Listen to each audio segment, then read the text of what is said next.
Very good morning to all of you students. जो हम topic discuss कर रहे थे लास्ट टाइम, वो अंग्रेज़ों के बंगाल पर अधिकार के बारे में कर रहे थे। और इसमें एक बहुत ही महत्वपूर्ण महत्वपूर्ण लड़ाई के बारे में हम पढ़ने जा रहे हैं आज। और वो है प्लासी की लड़ाई, द बैटल ऑफ प्लासी। ठीक है, तो देखिए प्लासी की जो लड़ाई है वो बहुत ऐतिहासिक महत्व रखती है भारत के आधुनिक भारत के इतिहास में। और ये वो लड़ाई थी जिसने भारत का भाग्य बदल के रख दिया था। तो प्लासी की लड़ाई के कारण हम लोग पढ़ने जा रहे हैं आज। कुछ घटनाएं हमने पिछले क्लास में भी पढ़ ली थी, लेकिन अब फॉर्मल जो आपका एक क्वेश्चन बनता है कि प्लासी की लड़ाई के क्या कारण थे, तो वो हम आज डिस्कस करने जा रहे हैं। तो देखिए, इसमें सबसे पहला कारण जो है, जो माना जा सकता है, वो है बंगाल के उत्तराधिकार का प्रश्न। आप ये जानते हो कि अलवर्दी खान ने 1740 से 1756 ईस्वी तक बंगाल के नवाब के रूप में शासन किया। और आप ये भी जानते हो कि उसका कोई पुत्र नहीं था, और and he was succeeded by 3 daughters. उसकी 3 पुत्रियां थी। उसकी मृत्यु हुई 1756 में। उसकी मृत्यु के पश्चात उसकी सबसे छोटी पुत्री का जो पुत्र था, सिराजुद्दौला, उसको बंगाल का नवाब बनाया गया। अपने जीवन काल में ही उसने, अलवर्दी खान ने, सिराजुद्दौला को उसकी योग्यता देखते हुए उसे अपना उत्तराधिकारी घोषित कर दिया था। अब ये बात जो है बिल्कुल भी सहन नहीं थी अलवर्दी खान की सबसे बड़ी पुत्री के पुत्र शौकत जंग को। वास्तव में वो अपना क्लेम जो है राजगद्दी पर दावा अपना स्थापित करना चाहता था,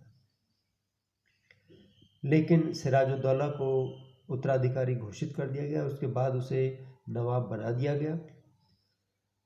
तो निश्चित रूप से जो उसका उत्तराधिकार था सिराजुद्दौला का, ये जो है विवादपूर्ण था। शौकत जंग जो है वो प्रयास कर रहा था, और उसमें उसे बंगाल के दीवान राजवल्लभ का भी विश्वास प्राप्त था। साथ ही साथ कलकत्ता का एक प्रसिद्ध व्यापारी था जिसका नाम था अमीचंद।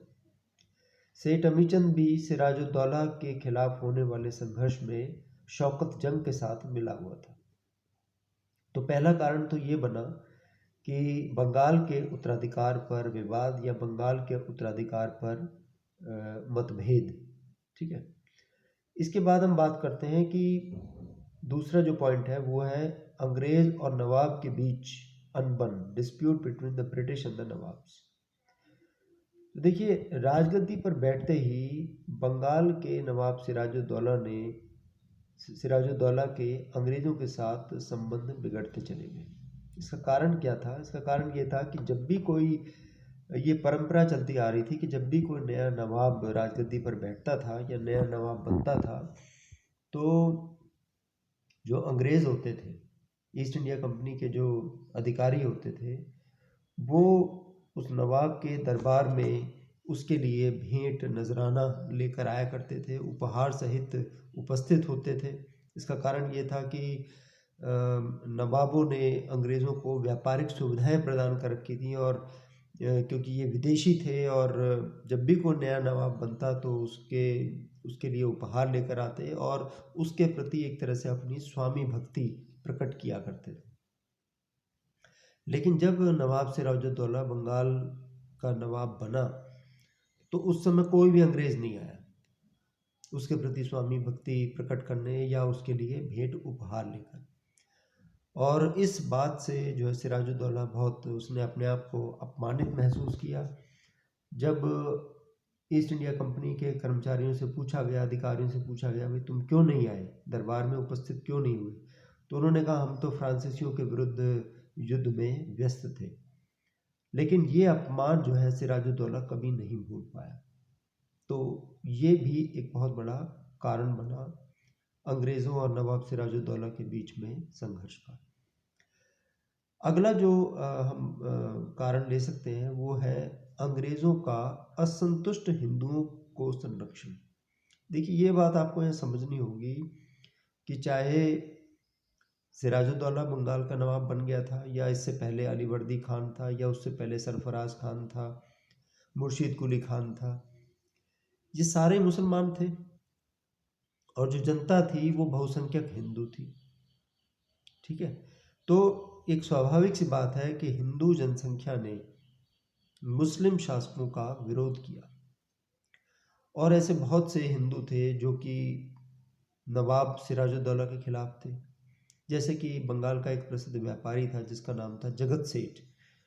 उसने भी जो है बंगाल में उसने मतलब हिंदू जो व्यापारी था जगत सेठ, उसने अंग्रेज़ों के साथ साठ-गांठ करनी शुरू कर दी थी नवाब के खिलाफ।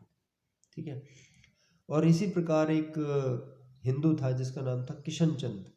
किशन चंद नवाब सिराजुद्दौला के खिलाफ था, और जब उसने बगावत की तो सिराजुद्दौला ने उसे बंदी बनाना चाहा, लेकिन वो भागकर अंग्रेज़ों की शरण में चला गया और अंग्रेज़ों ने उसको शरण दे दी। तो हम ये कह सकते हैं कि जो भगोड़े हिंदू थे नवाब सिराजुद्दौला के जो खिलाफ थे, और जिन्हें सिराजुद्दौला हर एक कीमत पर प्राप्त करना चाहता था, उन्हें अंग्रेज़ों की शरण मिल गई थी। तो ये अंग्रेज़ों और नवाब के बीच में संघर्ष का एक महत्वपूर्ण कारण बनी। इसके बाद हम बात करते हैं कि अंग्रेज़ों द्वारा व्यापारिक सुविधाओं का दुरुपयोग, misuse of trade concessions by the British. आप ये देखिए कि एक मुग़ल सम्राट था, मैंने पहले भी इस बारे में आपसे डिस्कस किया था। एक मुग़ल सम्राट था जिसका नाम था फ़र्रुखसियर। फ़र्रुखसियर ने 3000 रुपये वार्षिक राशि लेकर अंग्रेज़ों को बंगाल, बिहार और उड़ीसा में कर मुक्त व्यापार की आज्ञा दे दी थी। ये क्या होते थे, जो ईस्ट इंडिया कंपनी के जो कर्मचारी अधिकारी आते थे, नुमाइंदे होते थे, they tried to get trade concessions from the nawab या फ्रॉम द एम्परर। ये व्यापारिक गतिविधियों में रियायतें मांगते थे मुग़ल शासकों से या नवाबों से, कि उन्हें चुंगी मुक्त व्यापार की आज्ञा दी जाए, कि उनको ट्रेड कंसेशंस दिए जाएं। तो इसी तरह का ट्रेड कंसेशन यानी रियायत या छूट, ये मुग़ल बादशाह फ़र्रुखसियार ने अंग्रेज़ों को दी थी कि वो बंगाल, बिहार और उड़ीसा में कर मुक्त व्यापार कर सकते हैं, और इसके बदले प्रतिवर्ष उनको मुग़ल बादशाह फ़र्रुखसियार को 3000 रुपये की राशि जो है प्रतिवर्ष देनी होगी। लेकिन ईस्ट इंडिया कंपनी के अधिकारी कर्मचारी यहाँ तक सीमित नहीं थे। देखिए, इसके लिए उनको दस्तक मिला करते थे। दस्तक ऐसे ही हैं जैसे फ्री पास, मुफ्त में उनको पास मिल जाया करता था। जहाँ भी वो जाते थे वो पास दिखा दिया करते थे चुंगी पर, और उससे चुंगी वालों को ये हो जाता था भाई ये जो है यहाँ पे इनको कर मुक्त व्यापार करने देना है। अब वो क्या करते थे कि ये जो दस्तक है ये इन्होंने आगे बेचने शुरू कर दिए। ये कुछ हिंदुओं को भी दे दिया करते थे, ठीक है, ताकि वो कर मुक्त व्यापार कर सकें। और इसी तरह से कंपनी के जो कर्मचारी अधिकारी थे उन्होंने अपना व्यक्तिगत व्यापार इन दस्तकों के माध्यम से करना शुरू कर दिया। देखिए, एक तो कंपनी का व्यापार है भाई, ठीक है, कंपनी आ रही है, वो व्यापार कर रही है, उसके लिए उसको कर मुक्त सुविधा मिली हुई है, लेकिन इनके जो अपने पर्सनल ट्रेड थे वो भी इन्होंने शुरू कर दिए। तो इनको तो फ़ायदा हो गया, लेकिन नवाब को तो इस व्यापार से बहुत हानि हो गई। और जब नवाब ने इनको इन कामों से रोकने के लिए कहा तो निश्चित रूप से दोनों के बीच में जो मतभेद थे वो बढ़ गए, और अंग्रेज़ों के इस अनुचित व्यापार को नवाब सिराजुद्दौला ने बंद करने का निश्चय कर लिया था। तो एक ये कारण था प्लासी की लड़ाई का। इसके बाद आप देखिए कि ये जो यूरोपीय कंपनियां भारत में आई थी, जैसे पुर्तगाली, डच, फ्रांसीसी, अंग्रेज़, तो इनमें जो सबसे शक्तिशाली जो पावर्स थी वो अल्टीमेटली अंग्रेज़ और फ्रांसीसी थे।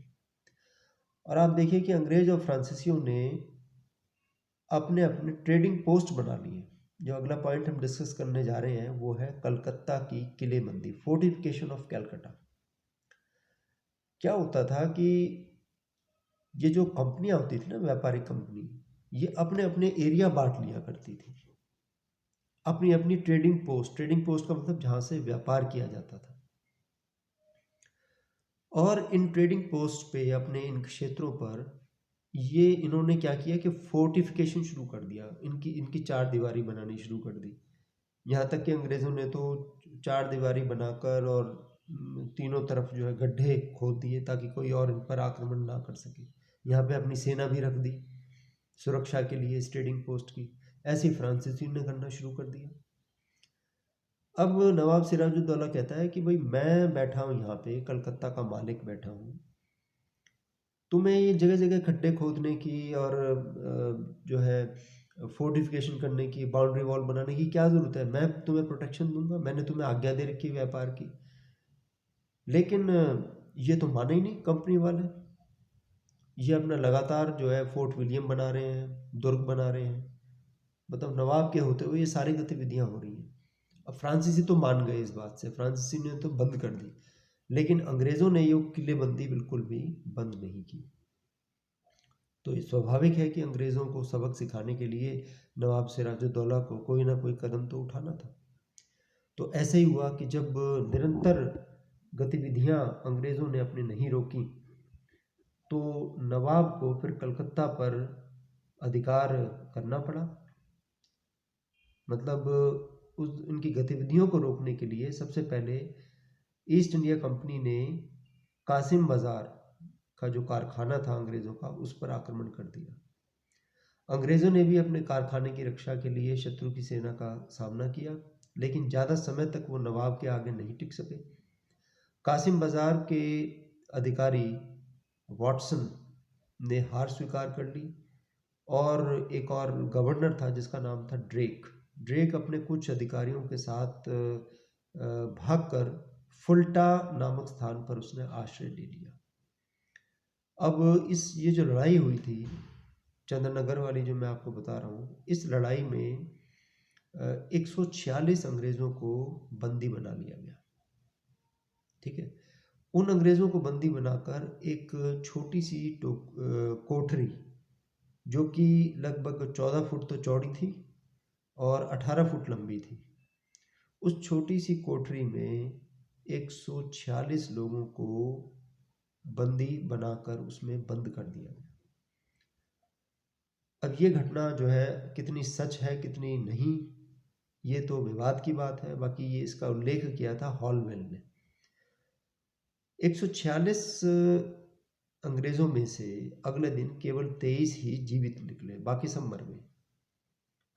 उसका कारण क्या रहा होगा? कहते हैं कि ये जो युद्ध हुआ था, मतलब जब ये घटना हुई थी उस समय बहुत गर्मी थी और जून का महीना था। जून के महीने में बंगाल में विशेष तौर पर बहुत ज़्यादा ह्यूमिडिटी होती है, बहुत उमस होती है बंगाल, क्योंकि नदी समुद्र के किनारे है, तो बहुत ज़्यादा जो है वहाँ पे ह्यूमिड एटमॉस्फेयर रहता है, चिपचिपा होता है बहुत। और ऐसे चिपचिपाहट वाले मौसम में 146 लोगों को, अब उस समय तो कोई बिजली नहीं थी, 146 लोगों को बंद कर देना, और जो है अंततः है 23 लोगों का उसमें से बचना। उनमें से एक हॉलवेल भी बचा था जिसने इस घटना का जिक्र किया है।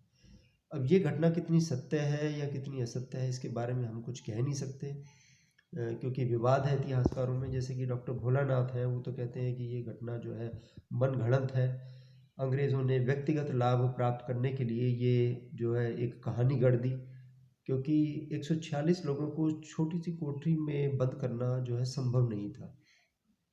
और